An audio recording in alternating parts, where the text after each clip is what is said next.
Hello everyone.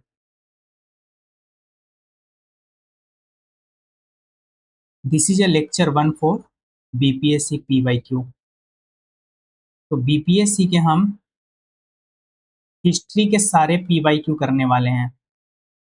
History के सारे PYQ करने वाले हैं। तो पिछले 5 साल के हम ट्रेंड समझ लेते हैं। तो 67th BPSC में हिस्ट्री से 35 क्वेश्चन बने थे। 68 बीपीएससी में हिस्ट्री से 20 क्वेश्चन बने थे। 69th बीपीएससी में 37 क्वेश्चन बने थे। 17th बीपीएससी में 30 सवाल बने थे और 71st बीपीएससी में 32 सवाल बने थे। शुरू करते हैं 67th बीपीएससी जो 2022 में हुआ था। तो क्वेश्चन नंबर 1 क्या है? Who establish a trade relation with the Roman empire, है ना? तो रोमन एम्पायर के साथ किसने ट्रेड रिलेशन इस्टेब्लिश किया? तो रोमन एम्पायर के साथ में कुषाण ने भी ट्रेड रिलेशन इस्टेब्लिश किया था, चेरा ने भी किया था, है ना? तो जब इतना हमें कम से कम 2 पता है कि कुषाण ने भी किया था, चेरा ने भी किया था, तो इसका आंसर क्या होना माँगता है? More than one of the above. तो इसके आंसर हो जाएँगे ई। इसके आंसर हो जाएँगे ई। लेकिन इसके अगर हम एक्सप्लेनेशन देखने की कोशिश करें क्वेश्चन नंबर 1 का, तो इसके क्या-क्या एक्सप्लेनेशन हो सकते हैं?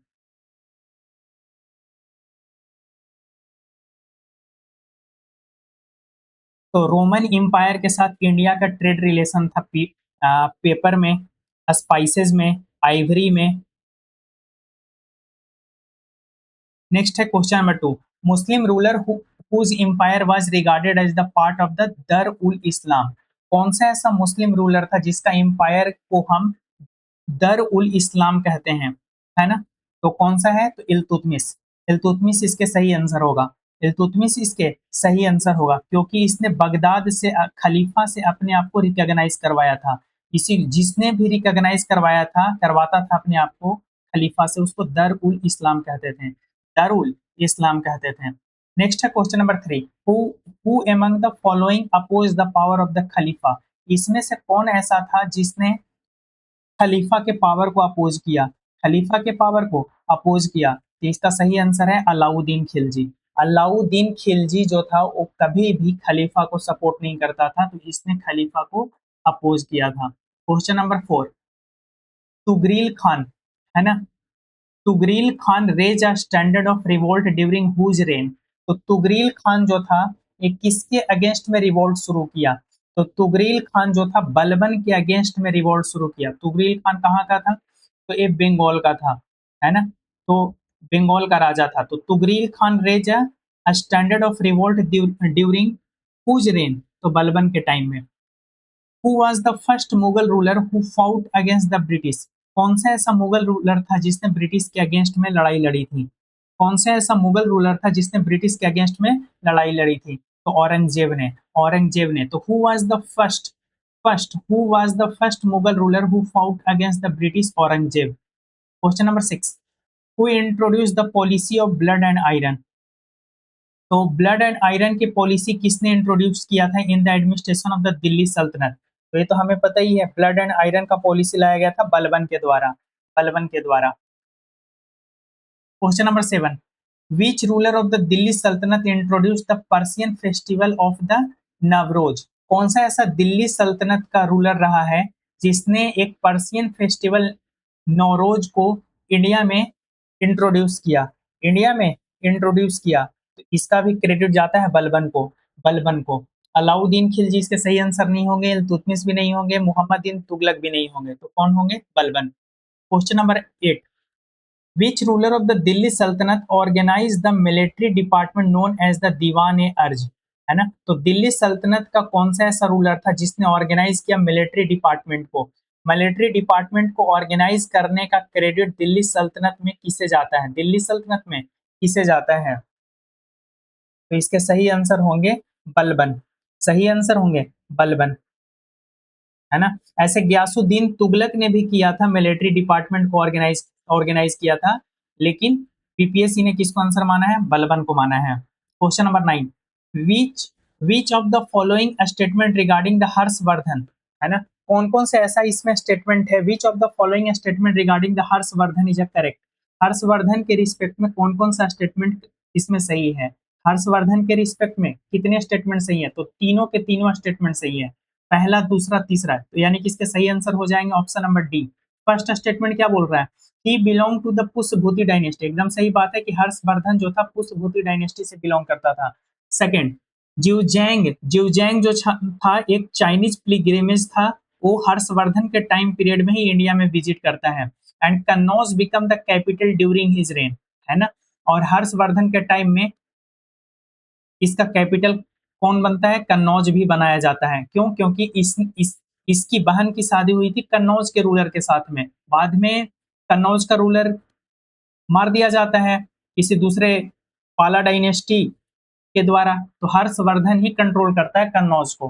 तो इस हिसाब से तीनों के तीनों आंसर सही हो जाएंगे। Question number 10, which among of the following which among which among the following was the founder of the Vardhana dynasty, है ना। तो वर्धना डायनेस्टी के फाउंडर इसमें कौन कौन है? वर्धना डायनेस्टी के फाउंडर इसमें कौन कौन है? तो इसके सही आंसर जाएंगे पुष्यभूति को, है ना। तो who among the following was the founder of the Vardhana dynasty? तो पुष्यभूति कौन है? तो Vardhana dynasty also refer as a Pushyabhuti dynasty was established as Thaneshwar by the founding Pushyabhuti, ठीक है। Question number 11, which ruler is associated with the second Buddhist council?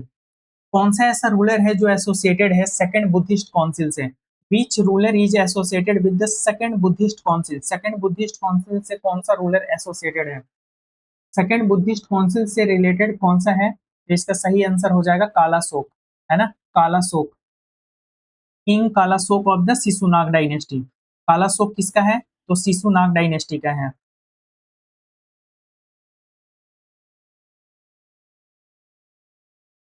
Shishunaga dynasty. तो second Buddhist council जो था, है ना, तो वैशाली में हुआ था in the patronage of king Kalashok. King Kalashok Shishunag dynasty का है। नेक्स्ट है question number 12, Bimbisar belong to which dynasty? Bimbisar किस डायनेस्टी से बिलोंग करता है?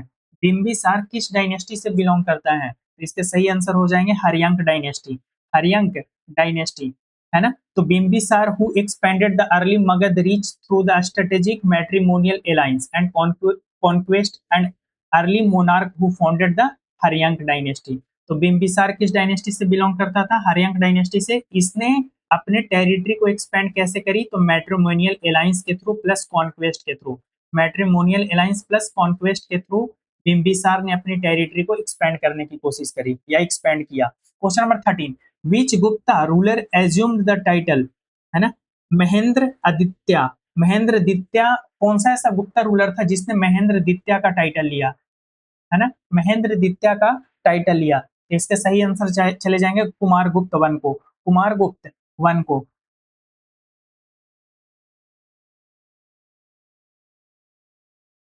तो कुमार गुप्त वन ने महेंद्र दित्या का टाइटल लिया था। Question number 14, which Gupta ruler is known as the Napoleon of India? कौन सा ऐसा गुप्ता रूलर है जिसको हम नेपोलियन ऑफ इंडिया भी कहते हैं?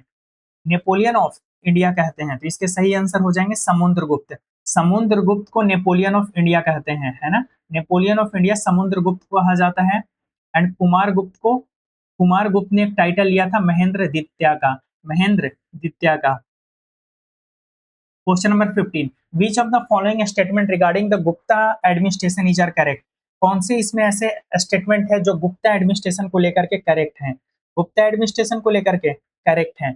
तो तीनों के तीनों स्टेटमेंट करेक्ट है। समझते हैं तीनों कैसे करेक्ट है। पहला है कि प्रोविंस वाज कॉल्ड भुक्ति। सही बात है कि गुप्ता एडमिनिस्ट्रेशन में जो प्रोविंस होते थे, जो स्टेट होते थे, उसे हम भुक्ति कहते थे। Second, district was called as a vaishya, है ना, और डिस्ट्रिक्ट को वैश्या कहा जाता था। Village administration was existed under the gramika. Gramika village headman होता था, इसके अंडर में विलेज एडमिनिस्ट्रेशन एग्जिस्ट करता था। तो इस हिसाब से तीनों के तीनों आंसर सही हो जाएंगे, यानी कि option number D. Question number 16, which ancient Indian university was situated in Bihar? है ना, कौन सा ऐसा यूनिवर्सिटी है जो बिहार में सिचुएटेड था?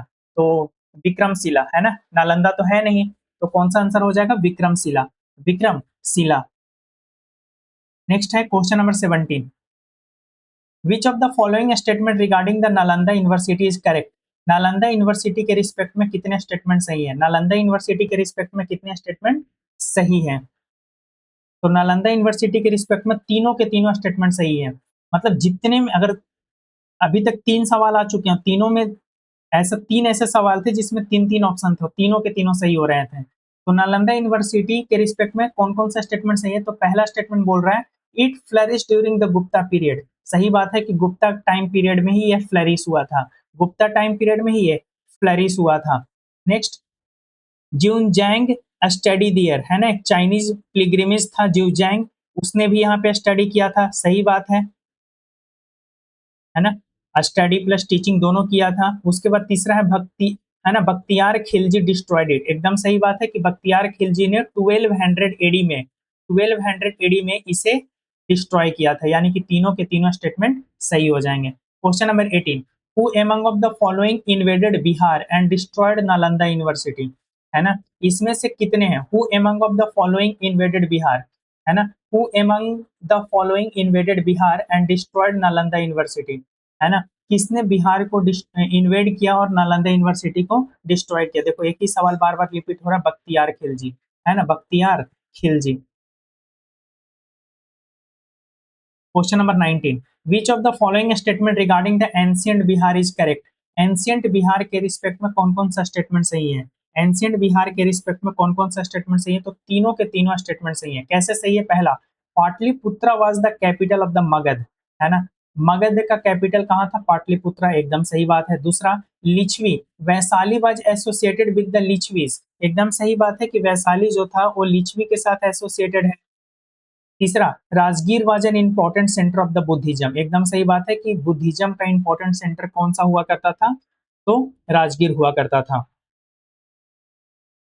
तो लिच्छवी क्लैन कहाँ पे सिचुएटेड था? तो वैशाली, तो Vaishali was a legendary democratic base of the Licchavi clan. ठीक है। क्वेश्चन नंबर 20, क्वेश्चन नंबर 20 है, अभी तक सारे एंशियंट, मिडिएवल, बिहार हिस्ट्री सारे के सारे हमने डिस्कस कर लिया। अब हम बात कर रहे हैं मॉडर्न इंडियन हिस्ट्री, जो 67th बीपीएससी में पूछे गए थे, है ना, 67th बीपीएससी में पूछे गए थे। तो मॉडर्न इंडियन हिस्ट्री के सारे सवाल देखते हैं। Question number 20, which of the following reform were introduced by the William Bentinck?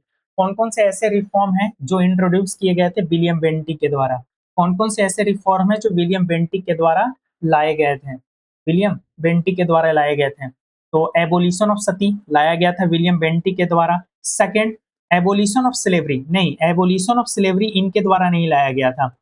Next है removal of the disability due to change of a religion, है ना, removal of disability, removal of disability due to change of religion, है ना, ये भी William Bentinck के द्वारा लाया गया था। सब suppression of organise band of a thug, है ना, ये भी विलियम बेंटिक के द्वारा ही इंट्रोड्यूस किया गया था। तो ऑर्गेनाइज ठग का जो ऑर्गेनाइज बैंड होता था उसको सप्रेस किया गया था, है ना। अगर कोई रिलीजन चेंज करता था तो उसको डिसेबल कर दिया जाता था, तो उसी चीज को यहाँ पे रिमूव किया गया। लेकिन एबोलिशन ऑफ स्लेवरी इनके द्वारा नहीं लाया गया था। तो एबोलिशन ऑफ स्लेवरी कब लाया गया था? तो एबोलिशन ऑफ स्लेवरी 1843 में लाया गया था। और 1843 में तो विलियम बेंटिक थे नहीं, है ना। 1829 के आसपास का अगर कोई चीज रहेगा तो भले ही हम कह सकते हैं कि विलियम बेंटिक किए होंगे, है ना। Question number 21, the first census in India was conducted during the tenure of, है ना, किनके टेन्योर में पहली बार सेंसस हुआ था? तो पहली सेंसस कब हुआ था? पहली सेंसस जो था, मतलब पहला सेंसस जो था लॉर्ड मायो के टाइम में हुआ था। लॉर्ड मायो के टाइम में हुआ था। ठीक है, लॉर्ड मायो के टाइम में, लॉर्ड मायो के टाइम में हुआ था 1872 में, 1872 में। लेकिन एक ऐसे भी सवाल बनाया जा सकता है कि कंटिन्यूअस सिंक्रोनस सेंसस की शुरुआत कब हुई? तो कंटिन्यूअस सेंसस सिंक्रोनस की शुरुआत हुई 1881 में। इस टाइम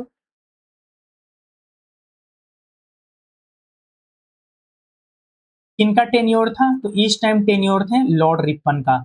इस टाइम टेन्योर थे लॉर्ड रिपन का, लॉर्ड रिपन।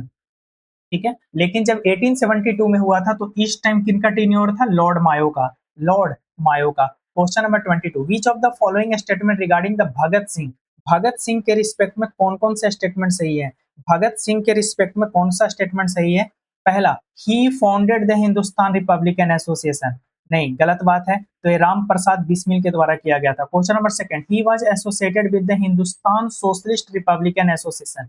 एकदम सही बात है कि he was associated with the Hindustan Socialist Republican Association. Hindustan Socialist Republican Association के साथ में थे। ठीक है, तो Bhagat Singh actively joined it and played a monumental role in reorganizing it into the Hindustan Socialist Republican Association at the Feroz Shah Kotla, Delhi in 1928. 1928. He founded the Gadar Party. नहीं, गलत बात है ना। He was the president of the Indian National Congress. नहीं, ये भी गलत बात है ना। तो इस हिसाब से इसका सही आंसर कौन सा होगा? Option number B, he was associated with the Hindustan Socialist Republican Association. Question number 23, individual satyagraha was launch in. Individual satyagraha कब लॉन्च किया गया? 1940 में लॉन्च किया गया था इंडिविजुअल सत्याग्रह, है ना। तो महात्मा गांधी ने लॉन्च किया इंडिविजुअल सत्याग्रह अक्टूबर 1940 में। अक्टूबर, है ना, अक्टूबर 1940 में महात्मा गांधी ने लॉन्च किया individual Satyagraha. Individual Satyagraha to affirm the right to free speech against the India's forced participation in world war second, है ना। हमें हमें हमें इंडियन के बिना इजाजत के ही इंडियंस को पार्टिसिपेट करवा दिया गया था वर्ल्ड वॉर सेकेंड में। इंडियन आर्म फोर्स को पार्टिसिपेट करवा दिया गया था वर्ल्ड वॉर सेकेंड में। इसीलिए महात्मा गांधी ने इंडिविजुअल सत्याग्रह लॉन्च किया अक्टूबर 1940 में। अक्टूबर 1940 में। Question number 24, which among of the following was not a feature of the quit India movement, है ना। इसमें से कौन सा ऐसा है जो क्विट इंडिया मूवमेंट के फीचर नहीं है? तो इसमें से कौन सा ऐसा है जो क्विट इंडिया मूवमेंट के फीचर नहीं है? तो ऑप्शन नंबर सी जो है क्विट इंडिया मूवमेंट के फीचर नहीं है, बाकी सारे के सारे फीचर है। पहला है parallel government was established at some place, एकदम सही बात है ना। महाराष्ट्र कुछ ऐसे जगह थे जहां पे पैरेलल गवर्नमेंट एस्टैब्लिश किए गए थे क्विट इंडिया मूवमेंट के टाइम में। Second, it was launch in August 1942, एकदम सही बात है कि अगस्त 1982, 9 अगस्त 1982 को लॉन्च किए गए थे। नेक्स्ट है मास पार्टिसिपेशन वाज विटनेस, इसमें मास बहुत सारे लोग पार्टिसिपेट किए थे, मास पार्टिसिपेशन हुआ था, ये भी सही है। पर थर्ड स्टेटमेंट सही नहीं है, it was led directly by the Mahatma Gandhi after release from the prison, है ना। ये गलत बात है, ये गलत बात है।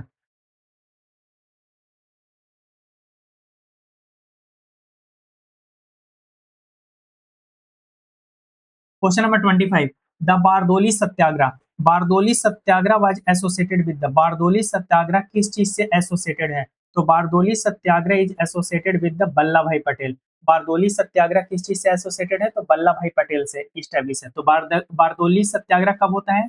1928 में। 1928 में कहा? गुजरात में। ठीक है, ये एक impactful tax resistant peasant strike movement था जो कि लीड किया गया था वल्लभ भाई पटेल के द्वारा। ठीक है, और यहीं पे एक वुमेन जो थी सरदार वल्लभ भाई पटेल को सरदार का टाइटल देती हैं, सरदार का टाइटल देती है। Bardoli Satyagraha 1928 Gujarat. Question number 26, question number 26, which of the following statement, which of the following statement regarding the Gandhi Irwin pact is correct. Gandhi Irwin pact के रिस्पेक्ट में इसमें कितने स्टेटमेंट सही है? तो तीनों के तीनों स्टेटमेंट सही है, पहला, दूसरा एंड तीसरा। इट वाज साइंड इन 1931, है ना। गांधी इरविन पैक्ट कब साइन किया गया? 1931 में किया गया, एकदम सही बात है। दूसरा, civil disobedience movement was suspended, है ना। सिविल डिसोबीडियंस मूवमेंट को सस्पेंड कर दिया गया था इस टाइम पे, है ना। सही बात है कि गांधी इरविन पैक्ट के रिस्पेक्ट में कौन सा स्टेटमेंट सही है? तो civil disobedience movement was suspended, एकदम सही बात है। And Congress agree to participate in the second round table conference, एकदम सही बात है ना। तो तीनों के तीनों स्टेटमेंट सही हैं, यानी कि इसके सही आंसर हो जाएंगे option number D, option number D. 27, which of the following statement regarding the cabinet mission plan is correct. Cabinet mission plan के रिस्पेक्ट में कौन कौन सा स्टेटमेंट सही है? कैबिनेट मिशन प्लान के रिस्पेक्ट में पहले और दूसरा स्टेटमेंट सही है, तीसरा गलत है। पहला कैसे सही है? It propose a federal structure, है ना। कैबिनेट मिशन प्लान ने बोला कि हम एक फेडरल स्ट्रक्चर बनाएंगे। फेडरल का तो पता ही है ना कि फेडरल यानी कि separation of power, central government होगा, उसके नीचे स्टेट गवर्नमेंट होगी, यानी कि एक फेडरल स्ट्रक्चर बनाई जाएगी। Provinces were grouped into the section, और प्रोविंस जो होंगे, स्टेट प्रोविंस जो होंगे, इसको अलग अलग सेक्शन में बांटे जाएंगे। ये दोनों प्रपोजल कैबिनेट मिशन प्लान के द्वारा दिए गए थे। कैबिनेट मिशन प्लान कब आते हैं? तो कैबिनेट मिशन प्लान याद रखेंगे 1946 में आते हैं। 1946 में कैबिनेट मिशन प्लान आता है ना। यानी कि The cabinet mission proposal a three-tier federal structure for the India and grouped the provincial assembly into the three section, है ना। प्रोविंशियल असेंबली को तीन सेक्शन में बांटने की बात हुआ था, ए बी एंड सी। हर एक प्रोविंस को तीन सेक्शन में बांटे जाएंगे, A B C. Crucially the mission explicitly rejected the demand for the sovereign independent Pakistan. एक चीज याद, ये भी याद रखेंगे कि कैबिनेट मिशन प्लान ने सॉवरेन पाकिस्तान या Pakistan as a independent country के रूप में इन्होंने एकदम खारिज किया था, इसको रिजेक्ट किया था इस डिमांड को। Cabinet mission plan 1946। Question number 28, the constituent assembly of India was formed under the recommendation of. किनके रिकमेंडेशन पे कॉन्स्टिट्यूएंट असेंबली ऑफ इंडिया का फॉर्मेशन किया गया था? किनके रिकमेंडेशन पे किया गया था, है ना? तो कैबिनेट मिशन जो 1946 में आया था, इसके रिकमेंडेशन पे ही कॉन्स्टिट्यूएंट असेंबली का फॉर्मेशन की गई थी। Question number 29, which of the following statement regarding the उद्धम सिंह के रिस्पेक्ट में कौन कौन सा स्टेटमेंट सही है? उद्धम सिंह के रिस्पेक्ट में कौन कौन सा स्टेटमेंट सही है? तो he assassinated Michael O'Dwyer. Michael O'Dwyer कौन था? तो माइकल ओ डायर जो था गवर्नर ऑफ पंजाब था, है ना, गवर्नर जनरल ऑफ पंजाब, है ना। तो गवर्नर ऑफ पंजाब कह सकते, जनरल क्या, गवर्नर ऑफ पंजाब, ना कि जालियावाला बाग के ऊपर जो चलवाया था कमांडर, वो कमांडर माइक, उसका नाम था जनरल माइकल डायर, है ना। लेकिन जनरल माइकल ओ डायर कौन थे? तो एक गवर्नर ऑफ पंजाब था, लेकिन इन्हीं के कहने पर उस कमांडर ने गोलियां चलवाई थी। तो उधम सिंह ने माइकल ओ डायर की हत्या करी थी। Question number 30, which among of the following leader was associated with the home rule movement, है ना। तो कौन सा ऐसा लीडर है जो एसोसिएटेड है होम रूल मूवमेंट से? तो सही बात है, इसके सही आंसर हो जाएंगे एनी बेसेंट एंड बाल गंगाधर तिलक। बाल गंगाधर तिलक का जो होम रूल मूवमेंट था, ये महाराष्ट्र में स्प्रेडेड था, कर्नाटक में थे, महाराष्ट्र, कर्नाटक, है ना, सेवरल पार्ट्स ऑफ गुजरात यहाँ पे, लेकिन all over the India Maharashtra, Karnataka and Gujarat को अगर छोड़ दें, and several parts of the Madhya Pradesh too, बाकी अगर ये सारे एरिया को छोड़ दे तो सारे एरिया में होम रूल मूवमेंट किनका फैला हुआ था? तो एनी बेसेंट का था। यानी कि होम रूल मूवमेंट अलग, दो अलग अलग लोग चला रहे थे। एनी बेसेंट अलग चला रहे थे अपना होम रूल मूवमेंट, बाल गंगाधर तिलक अपना चला रहे थे। ठीक है। Question number 31, Lucknow pact. Lucknow pact के रिस्पेक्ट में कौन कौन सा स्टेटमेंट सही है? तो लखनऊ पैक्ट कब होते हैं? 1916 में होते हैं लखनऊ पैक्ट, है ना। एक ज्वाइंट एग्रीमेंट था between the British government and the Indian national Congress and Indian Muslim League. तो एक तरफ इंडियन ब्रिटिश गवर्नमेंट थी, दूसरी तरफ इंडियन नेशनल कांग्रेस थी and all India Muslim league थे। तो इनके बीच में 1916 में लखनऊ पैक्ट होते हैं, लखनऊ पैक्ट होते हैं। तो सही आंसर कौन से हो जाएंगे? तो option number A, Congress and the Muslim League. The Lucknow pact was signed between the Congress and the Muslim League, Congress and Muslim League. तो मैंने वहां पे ब्रिटिश गलत बोल दिया था, ब्रिटिश नहीं होगा, ये लखनऊ पैक्ट कांग्रेस एंड मुस्लिम लीग के बीच में साइन किया गया था। ठीक है। Question number 32, Khilafat movement was launch to protest against. Khilafat movement को इसलिए लॉन्च किया गया था ताकि प्रोटेस्ट किया जा सके। किसके अगेंस्ट में प्रोटेस्ट किया जा सके? तो treatment of Turkey after the world war first, है ना। तो टर्की को जो ट्रीटमेंट मिलना चाहिए, है ना, इससे खलीफा का पावर छीन लिया गया था फर्स्ट वर्ल्ड वॉर के बाद। तो इसीलिए खिलाफत मूवमेंट लॉन्च किया गया था ताकि भाई टर्की को आप ब्रिटिशर जो है वापस पावर दो, है ना, खलीफा को वापस पावर दो, है ना। Question number 33, which of the following newspaper was establish by the बाल गंगाधर तिलक। इसमें से कौन कौन से ऐसे न्यूज़पेपर हैं जो इस्टेब्लिश किए गए थे बाल गंगाधर तिलक के द्वारा? कौन कौन से ऐसे न्यूज़पेपर हैं जो बाल गंगाधर तिलक के द्वारा इस्टेब्लिश किया गया था? केसरी, है ना, केसरी। तो बाल गंगाधर तिलक ने दो प्रोमिनेंट नेशनलिस्ट न्यूज़पेपर लिखा, एक था केसरी, केसरी मराठी लैंग्वेज में था, दूसरा था मराठा, मराठा जो था इंग्लिश लैंग्वेज में था। Question number 34, which of the following committee is associated with the transfer of power in India, है ना। कौन सा ऐसा कमेटी बनाया गया जो बात करता था कि इंडिया में पावर का ट्रांसफर किया जाएगा? माउंट बेटन प्लान, है ना। माउंट बेटन प्लान 3 जुलाई को आता है, सॉरी 3 जून को आते हैं। माउंट बेटन प्लान कब आएंगे? 3 जून को आते हैं। 3 जून जो है यही जो है वो बताया जाता है कि कैसे ब्रिटिश गवर्नमेंट जो है इंडियन गवर्नमेंट को और पाकिस्तान गवर्नमेंट को पावर ट्रांसफर करेगा, है ना। तो टोटल 34 क्वेश्चन थे हमारे 67th बीपीएससी में। अब हम बात कर रहे हैं 68 बीपीएससी 2023 की बात कर रहे हैं, है ना। तो सबसे पहले ancient medieval and art culture के सारे सवाल हैं। तो question number 35, which of the following statement regarding the Indus valley civilisation is are correct, है ना। तो इंडस वैली सिविलाइजेशन के रिस्पेक्ट में इसमें कितने स्टेटमेंट सही है। तो इंडस वैली सिविलाइजेशन के रिस्पेक्ट में पहला और दूसरा स्टेटमेंट सही है, तीसरा स्टेटमेंट गलत है।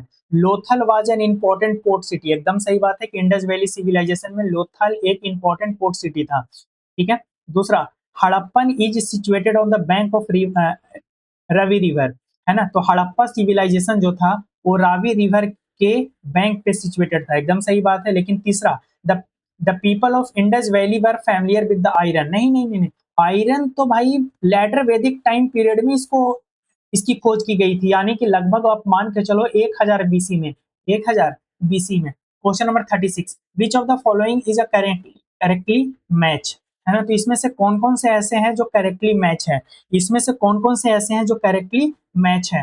तो ऋग वेदा जो है अर्लीस्ट वेदा है, तो हमारा सबसे पहला वाला ही सही है ना। ए, दूसरा, तीसरा और चौथा तीनों गलत है। दूसरा कैसे है, सामवेद, सामवेद जो है, सामवेद जो है ये म्यूजिक के बारे में बात करता है, सामवेद म्यूजिक के बारे में बात करता है। यजुर्वेद किस बारे में बात करता है, तो रिचुअल एंड सैक्रिफाइस के बारे में बात करता है। तो सामवेद को किससे रिलेट होना चाहिए था, रिचुअल के साथ में, सामवेद को रिचुअल के साथ में, ठीक है।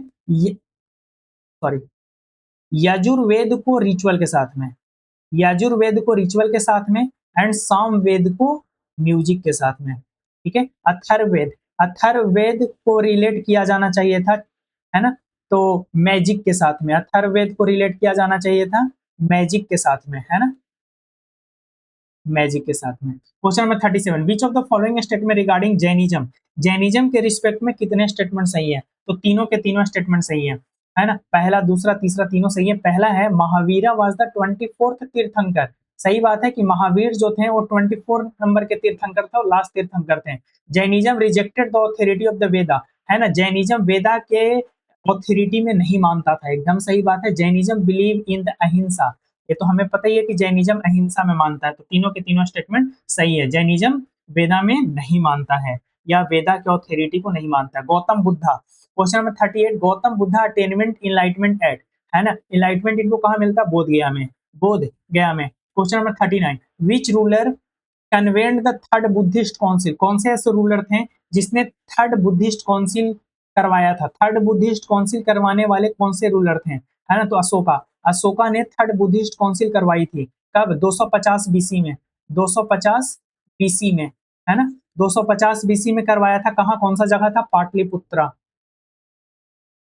है ना, कौन सा जगह था, पाटलिपुत्रा में इन्होंने करवाया था third Buddhist council Ashoka 250 BC में। Question number 40, which of the following statement regarding the Mauryan administration, Mauryan administration के रिस्पेक्ट में कितने स्टेटमेंट सही है, मौर्यन एडमिनिस्ट्रेशन के रिस्पेक्ट में कितने स्टेटमेंट सही है। तो तीनों के तीनों स्टेटमेंट सही है। पहला, अर्थशास्त्र is associated with the Kautilya, अर्थशास्त्र जो है वो कौटिल्य के साथ एसोसिएटेड है ना, कौटिल्य ने ही अर्थशास्त्र लिखा था जिनको चाणक्य भी कहते हैं। दूसरा, Megasthenes visited India during the Chandragupta Maurya reign, Megasthenes जो था इंडिया में आता है चंद्रगुप्त मौर्य के टाइम पीरियड में, एकदम सही बात है कि मैगस्थनी जो है वो इंडिया में आता है चंद्रगुप्त मौर्य के टाइम में, है ना, मैगस्थनी।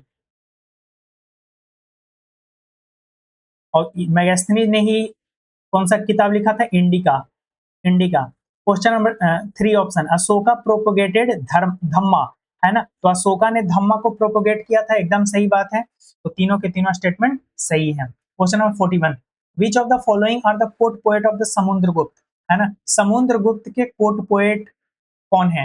Who among the following was the court poet of the Samudragupta, तो समुद्रगुप्त के कोर्ट पोएट कौन थे, तो Harisen, Harisen was the court poet of the Samudragupta, है ना। Who among of the following is the court poet of the Samudragupta, तो समुद्रगुप्त के कोर्ट पोएट में कालिदास तो नहीं होंगे, है ना, क्योंकि समुद्रगुप्त के टाइम पीरियड में कालिदास नहीं थे, है ना। तो Harisen, Harisen was the famous court poet and the minister of the Samudragupta, है ना। और इन्होंने समुद्र हरि सेना ने ही प्रयाग प्रशस्ति कंपोज करवाया था। प्रयाग प्रशस्ति कहाँ है, तो इलाहाबाद पिलर इंस्क्रिप्शन के नाम से भी जानते हैं, है ना। Hari Sen was the court poet of the Samudragupta, है ना। Question number 42, which Gupta ruler issued the Allahabad pillar inscription, कौन सा ऐसा गुप्ता रूलर है जिसने इलाहाबाद पिलर इंस्क्रिप्शन इशू किया था। Which Gupta ruler issued the Allahabad pillar inscription, Allahabad pillar inscription. तो इसका भी सही आंसर है, जस्ट रिपीट हो रहा समुद्रगुप्त, तो हरिसेन समुद्रगुप्त। सोचो एक ही साल में दोनों 68 बीपीएससी का है, 41 और 42 तो एक ही तरीके के सवाल हो गए, जिसको एक पता रहेगा वो दूसरा तो कर ही देगा। Nalanda university flourished mainly during, question number 43, है ना। तो गुप्ता के टाइम पीरियड में नालंदा यूनिवर्सिटी फ्लरिश किया गया था, है ना। और कुमार गुप्त वन ने इनको पैट्रोनेज भी दिया था, यानी कि Nalanda university was founded in the 5th century C मतलब एडी, है ना। सीडी सी यानी कि AD under the patronage of the Kumara Gupta one, Kumar Gupta one ने इसको बनवाया था नालंदा यूनिवर्सिटी को 5th सेंचुरी में, है ना। और बाद में हर्षवर्धन के टाइम पीरियड में भी ये बहुत ज्यादा फ्लरिश हुआ था। Question number 44, which among of the following universities located in the Bihar, है ना। कौन सा इसमें ऐसा यूनिवर्सिटी है जो बिहार में लोकेटेड है। विच of the following university was located in the Bihar, Bihar में इसमें से कौन सा यूनिवर्सिटी लोकेटेड है, तो सही आंसर हो जाएगा विक्रमशिला। विक्रमशिला विक्रमशिला जो है बिहार में लोकेटेड यूनिवर्सिटी है, विक्रमशिला, ठीक है।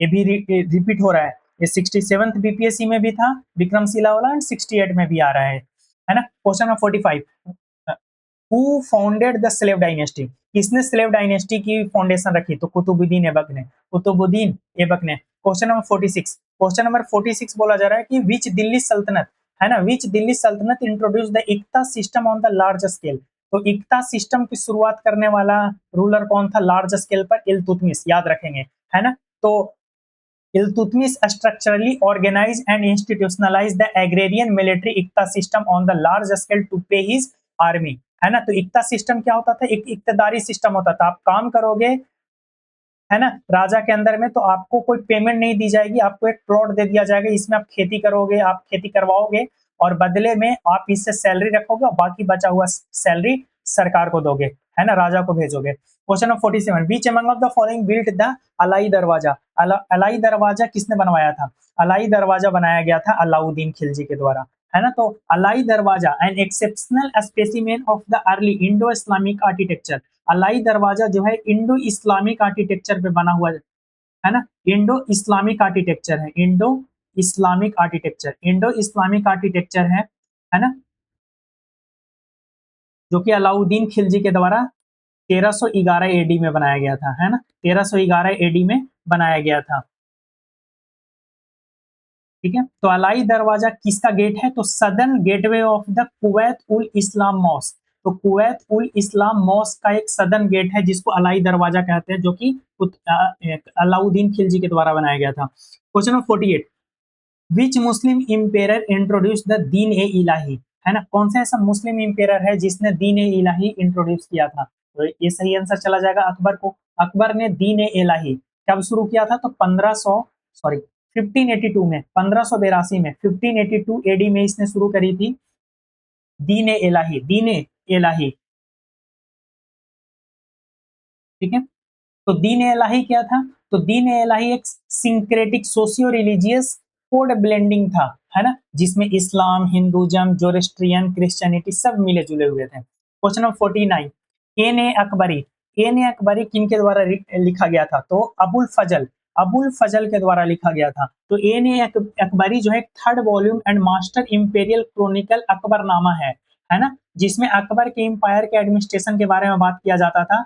और अबू फजल जो थे वो अकबर के एक अच्छे दोस्त भी थे, Abu Fazal. Question number 50, which Mughal emperor built the Buland Darwaza, कौन से ऐसे मुगल इंपेरर हैं जिसने बुलंद दरवाजा बनाया था, है ना, कौन सा ऐसा मुगल इंपेरर है जिसने बुलंद दरवाजा बनाया, तो सही आंसर जाएगा अकबर को, है ना, अकबर को जाएगा। यानी कि जब अकबर गुजरात पर जीत हासिल करके आया था, तो इसको कॉमेमोरेट करने के लिए इसने बुलंद दरवाजा यानी कि गेटवे ऑफ विक्ट्री के रूप में फतेहपुर सिकरी में बनाया, है ना। तो अभी 50 तक ही करेंगे, नेक्स्ट लेक्चर में 51 से करेंगे।